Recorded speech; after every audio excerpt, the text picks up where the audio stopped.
महाराष्ट्र तेलंगणा राज्याच्या सीमेवर असलेल्या सिरोंचा नजीकच्या गोदावरी नदीवर बांधण्यात आलेल्या पुलावर मोठ्या प्रमाणात भेगा पडल्या असून लोखंडी सळाकीही बाहेर पडल्या आहेत. त्यामुळे अपघात होण्याची भीती व्यक्त केली जात आहे. मात्र याकडे संबंधित विभागाचं दुर्लक्ष होतंय. या पुलास या अगोदरही अनेकदा तडे गेले होते. मात्र संबंधित विभागाकडून थातूरमातूर काम करून निधीचा उचल केली जात आहे. यापूर्वी 3 महिने अगोदरही या पुलावर डांबरीकरण करण्यात आलं होतं. मात्र खड्डे बुजविण्याकडे दुर्लक्ष करत आहेत.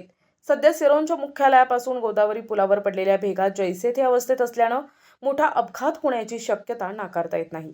महामार्ग प्राधिकरणाच्या अधिकाऱ्यांची डोळेझाक. महाराष्ट्र, छत्तीसगड, मध्य प्रदेश, तेलंगणा राज्यातील आदिलाबाद आणि मंचेरियल जिल्ह्यातील नागरिक याच गोदावरी पुलावरून कालेश्वर तीर्थाकडे वाहने घेऊन येतात. मात्र पुलाच्या दुरावस्थेमुळे भविष्यात मोठी दुर्घटना होण्याची शक्यता नाकारता येत नाही. या बाबीची महामार्ग प्राधिकरणानं दखल घ्यावी अशी मागणी वाहनचालक आणि प्रवासी वर्गातून केली जात आहे. तेलंगणा आणि महाराष्ट्राला जोडणाऱ्या या आंतरराज्य पुलावर अनेक ठिकाणी काँक्रीटला तडे गेल्यानं आणि सिमेंट उचलणाऱ्या रॅप्टरमुळे दोन्ही राज्यातून ये जा करणाऱ्या वाहनांचा अपघात होऊ शकतो अशी भीती व्यक्त होत आहे. प्रतिनिधी Suresh M Tippattiwar, NTV news Marathi, Sironcha, Gadchiroli.